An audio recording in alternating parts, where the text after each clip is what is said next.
嘉义市有一间独立册店，伫咧双十连假办台语市集的活动，邀请家长带囡仔来摆搭做头家，卖物件要含人客搬暖，就爱讲台语。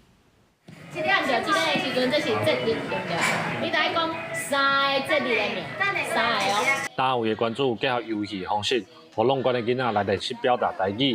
嘉义市一间独立册店伫双十节连续假期举办台语的二手市集。 邀请家长带囡仔来做头家，增加用台语来表达的机会。咱家己要去做采买的时阵，要来甲头家问，互伊迄个角色来对换的时阵，互伊慢慢来体验看卖咧。浸染伫台语的空间内底，变做因会使足自然而然的讲台语，学习台语文啊，我感觉这是一个真好的体验。除了囡仔来做头家卖物件以外，现场有独立音乐的歌手吴志玲，向大家来分享伊台语的音乐。 主办单位表示，透过活动的方式，互亲子使用台语的环境，会当甲生活来结合，互台语的学习带来更较好的效果。咱来看台湾的足侪华语的活动，拢足多元的，足好耍的，深熟。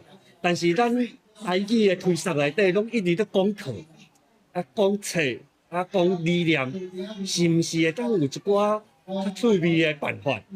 鼓舞囡仔一句罔讲，两句罔学。 主办单位讲，透过摆档的方式，增加囡仔使用台语的机会，嘛希望为这当中，互参与的大人甲囡仔，会当透过二手市集的活动，会当伫拿耍拿体验的过程，学习小量甲环保的理念。记者林慧婷，嘉义报道。